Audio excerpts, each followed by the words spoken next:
حضرت عائشہ رضی اللہ تعالیٰ عنہ فرماتی ہے کہ اعتکاف کرنے والوں کے لیے اعتکاف کے معاملے میں سنت یہ ہے کہ وہ نہ مریض کی عیادت کرے، نہ جنازے میں جائے، نہ عورت کو ہاتھ لگائے، نہ اس سے مباشرت کرے، نہ کسی حاجت کے لیے مسجد سے نکلے، بجز اس حالت کے کہ جس کے لیے مسجد سے نکلنے کے سوا کوئی چارہ نہ ہو، اور اعتکاف روزے کے بغیر نہیں ہوتا۔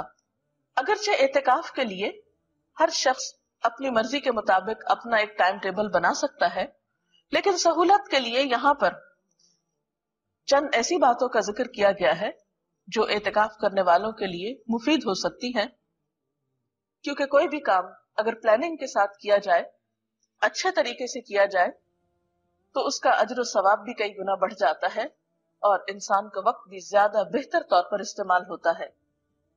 نمونے کا ایک ٹائم ٹیبل حاضر خدمت ہے۔ مثلا دن کا آغاز صبح اٹھنے سے ہوتا ہے۔ اعتکاف میں اگر آپ رات کے تیسرے پہر اٹھ جائیں اور اللہ پاک کے حضور مناجات کریں، دعائیں مانگیں، ذکر اذکار کریں، نوافل پڑھیں، تو وہ وقت عبادت کے لیے نہایت بہترین ہے۔ حضرت ابو ہریرہ رضی اللہ تعالیٰ عنہ سے روایت ہے کہ رسول اللہ صلی اللہ علیہ وسلم نے فرمایا، ہمارا رب جب آخر تہائی حصہ رات کا باقی رہ جاتا ہے تو آسمان دنیا پر اترتا ہے اور فرماتا ہے، کون مجھ سے دعا کرتا ہے کہ میں اس کی دعا قبول کروں؟ کون مجھ سے کچھ مانگتا ہے کہ میں اس کو دوں؟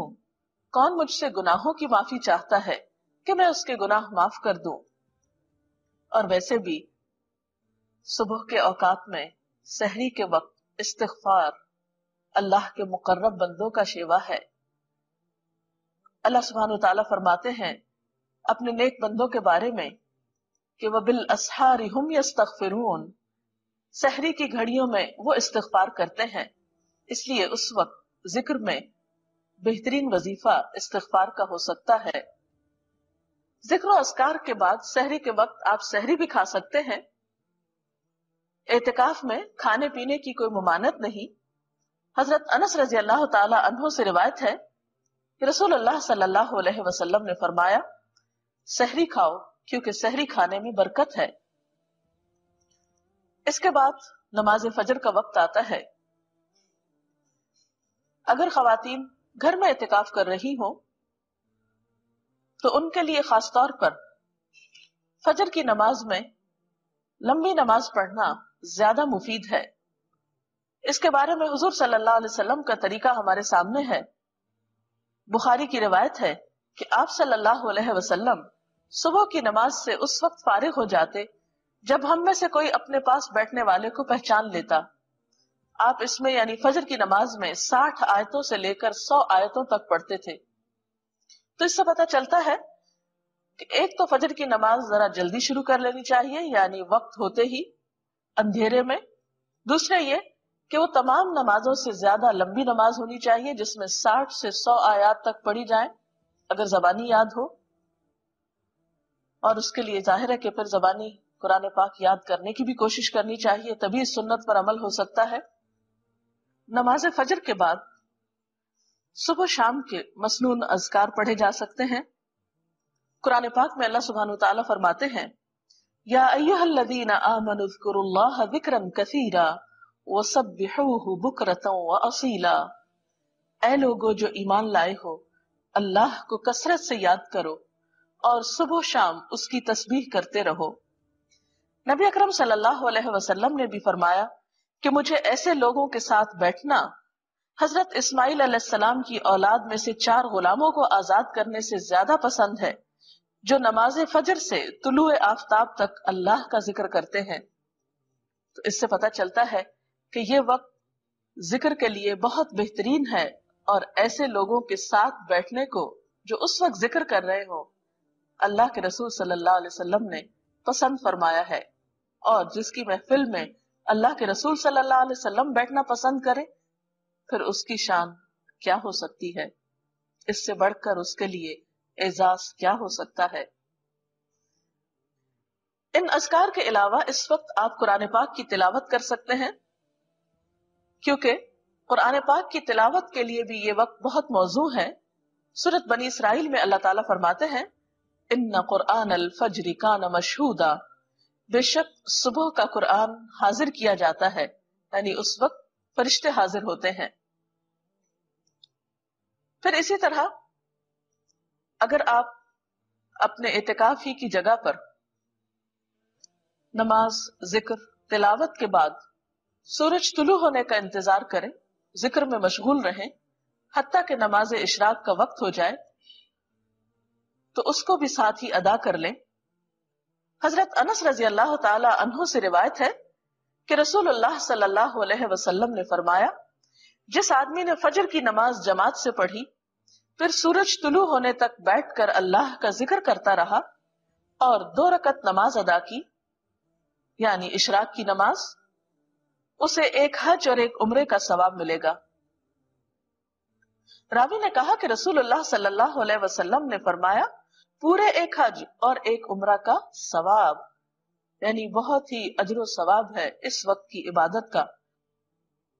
इशराक के नवाफिल के बाद अगर आप अपने इतिकाफी की जगह पर बैठकर मजीद कुछ कुरान पाक वगैरह पढ़ना चाहें तो ऐसा भी आप कर सकते हैं और फिर मजीद नवाफिल भी पढ़ सकते हैं, क्योंकि हुजूर सल्लल्लाहु अलैहि वसल्लम ने फरमाया, अल्लाह ताला इरशाद फरमाता है, ए आदम के बेटे, दिन के शुरू में मेरे लिए 4 रकत नमाज अदा कर, मैं तेरे सारे कामों के लिए काफी हो जाऊंगा। इस नमाज को चाश्त की नमाज कहा जाता है। अगर कुछ सुस्ती या थकावट महसूस हो रही हो तो बेहतर है कुछ देर अब आप आराम कर लें। आप लेट कर भी जिक्र अज़कार कर सकते हैं, थोड़ी देर के लिए सो भी सकते हैं।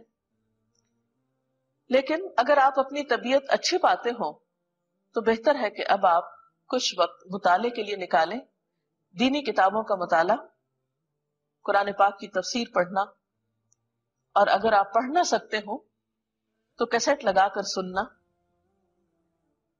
और दीनी कुतुब को जो आपके रोजमर्रा की दीनी मसाइल से मुतल्लिक हो या अखलाक और किरदार को संवारने वाली हो, उनको आप अपने जेर मुताला रख सकते हैं, क्योंकि तलबुल इल्म फरीज़तुन अला कुल्ली मुस्लिम, इल्म का हासिल करना, तलब करना हर मुसलमान पर फर्ज है। और वैसे भी इल्म के सीखने और सिखाने वाले अल्लाह ताला के महबूब बंदे हैं।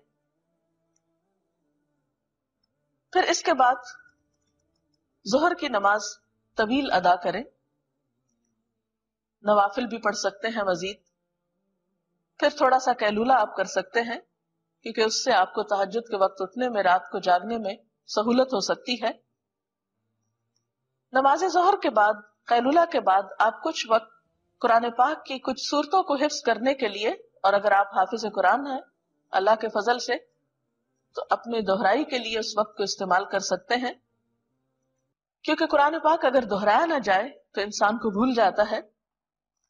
असर की नमाज भी इसी तरह खूब अच्छी तरह अदा करें, तहारत वगैरह का अच्छा एहतमाम करें, और असर की नमाज को ताखीर से नहीं पढ़ें, क्योंकि आप सल्लल्लाहु अलैहि वसल्लम ने धूप के पीला पड़ने पर असर की नमाज पढ़ने वाले को मुनाफिक करार दिया है।